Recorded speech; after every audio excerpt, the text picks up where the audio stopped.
Hola, hola, bienvenidos a una nueva clase virtual de Aprender, el canal número 1 del derecho en el mundo hispano. En esta clase vamos a estudiar el homicidio culposo. Pero antes de comenzar, quiero que sepas que esta clase forma parte de nuestro curso de Derecho Penal, parte especial.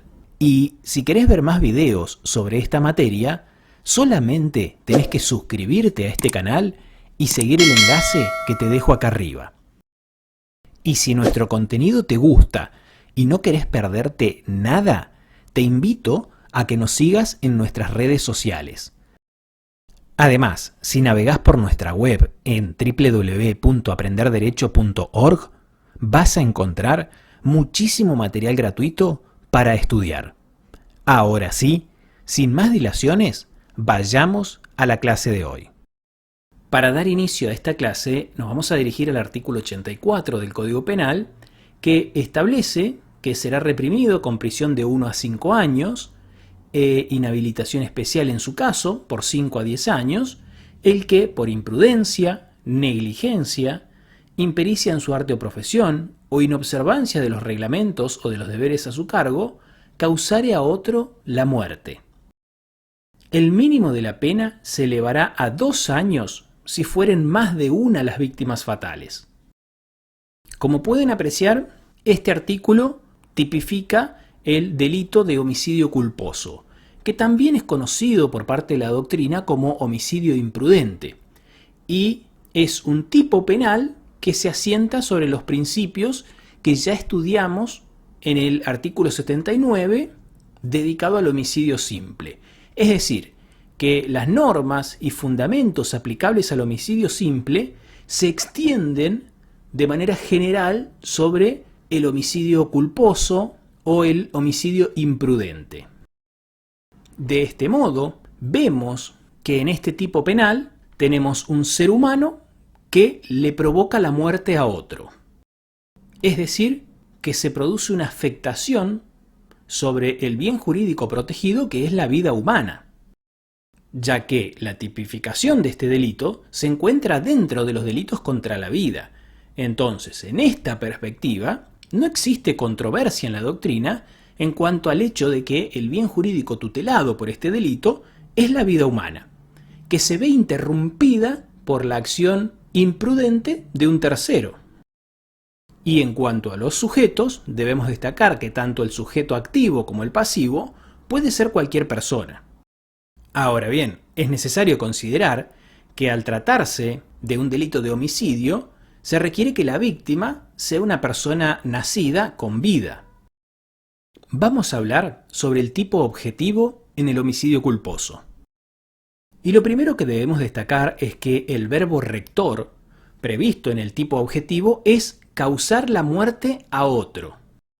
Cuestión que resulta ser similar a la acción típica prevista en el homicidio simple. Ahora bien, debemos tener en cuenta que este es un delito de resultado. Entonces, al ser un delito de resultado, se consuma con la producción de la muerte del sujeto pasivo, por lo cual resulta inadmisible la tentativa en el homicidio culposo, tal como sucede en todos los delitos imprudentes. Por otro lado, vimos también, cuando dimos lectura al artículo 84, que la norma prevé una circunstancia agravante, porque aumenta en 2 años la pena en su mínimo en caso de que fueran 2 o más las víctimas fatales. Vamos a ver ahora el tipo subjetivo en el homicidio culposo. Y acá es donde vamos a encontrar la característica esencial del homicidio culposo, porque el homicidio culposo o imprudente se caracteriza por la ausencia en el ánimo del autor de matar o de causar un daño a la víctima, pese a lo cual la muerte se produce por infringir un deber de cuidado concreto. Es decir, que en estos casos el sujeto activo actúa de manera imprudente o de manera negligente, es decir, que lo hace sin la debida diligencia y no como lo haría una persona prudente o una persona razonable. De este modo vemos que existe una discrepancia entre la conducta realizada por el autor y la conducta que debería haber realizado en virtud del deber de cuidado que era necesario observar y que cualquier persona situada en las circunstancias del sujeto activo podría haber observado. Ahora bien, en este contexto debemos destacar que la conducta que vulnera el deber de cuidado debe ser asumida voluntariamente por el agente y resulta ser indiferente que tenga conocimiento o no de que su conducta es creadora de un riesgo para la vida de la víctima. Ahora bien, la mera conducta culposa del autor no resulta imputable y castigada por el Código Penal, sino que, como ya lo vimos, el homicidio culposo es un delito de resultado, por lo que, además de esa conducta imprudente o negligente, se requiere haber causado la muerte a un tercero. Por ello, si no se produce la muerte de la víctima, no se configura este delito. Vamos a hablar ahora sobre la conducta del autor en el homicidio culposo. Y acá vamos a destacar que el homicidio culposo se puede cometer de distintas maneras. En primer lugar, se puede cometer a través de una acción, que, como ya lo sabemos, consiste en una conducta activa, es decir, que implica hacer algo de manera imprudente o negligente y que ese hacer provoque la muerte de un tercero.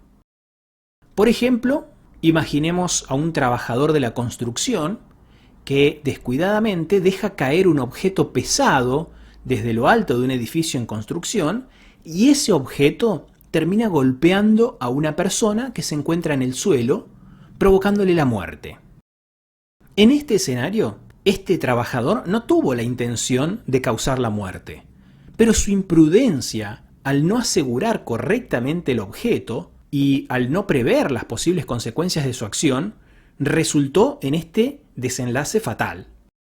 Entonces, acá tenemos un homicidio culposo cometido a través de una acción.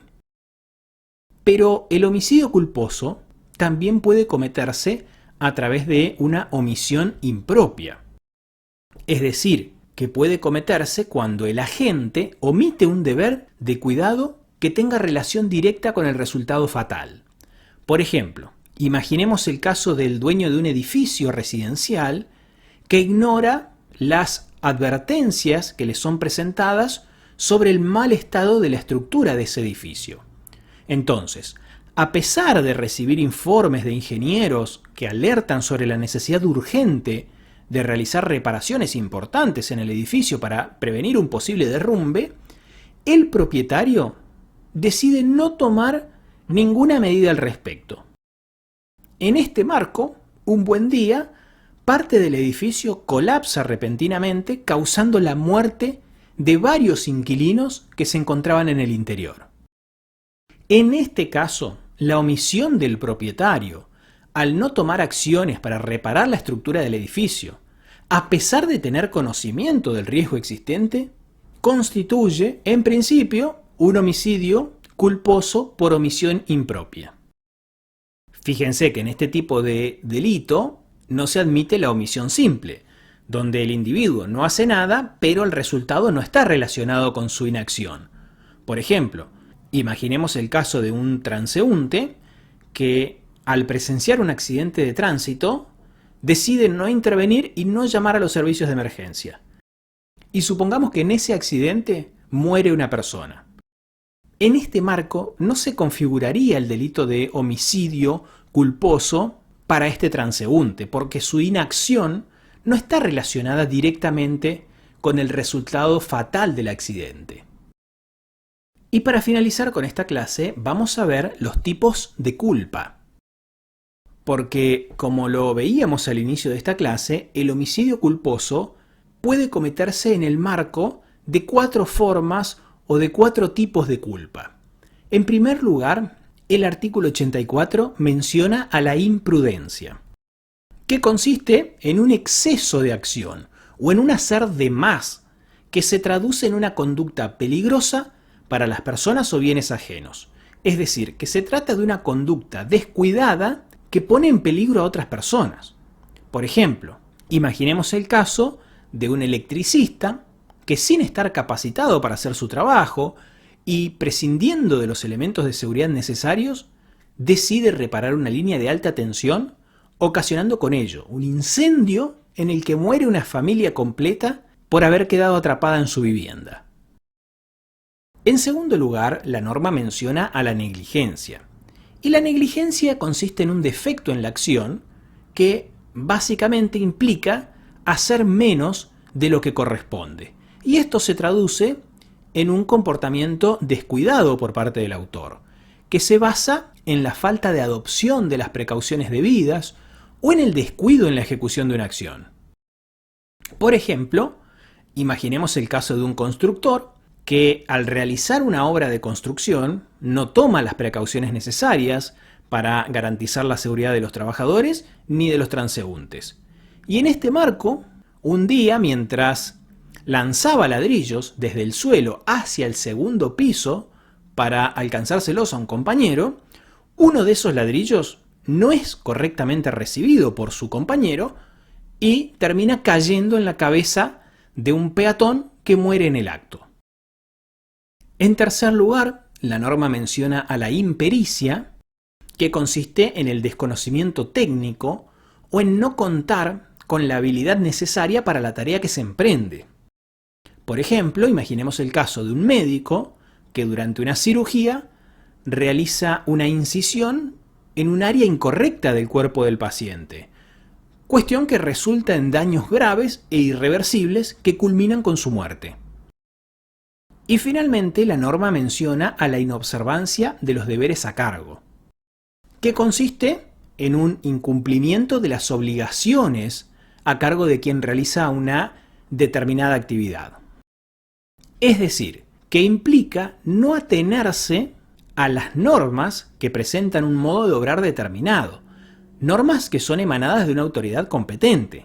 Por ejemplo, imaginemos el caso de un médico que al realizar una cirugía no sigue los protocolos estandarizados de seguridad del hospital y durante esa operación se producen daños graves e irreversibles que culminan con la muerte del paciente.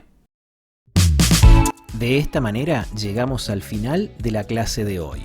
Esperamos que esta clase te haya servido y queremos que sepas que este canal es posible porque nos financiamos a través del aporte voluntario que realizan nuestros estudiantes. Así que, si podés, unite a este canal para disfrutar de todos los beneficios que ofrecemos por un pequeño importe mensual. Si te quedó alguna duda, si tenés alguna pregunta o alguna sugerencia para hacernos, te pido que nos dejes un comentario. Muchas gracias y hasta la próxima.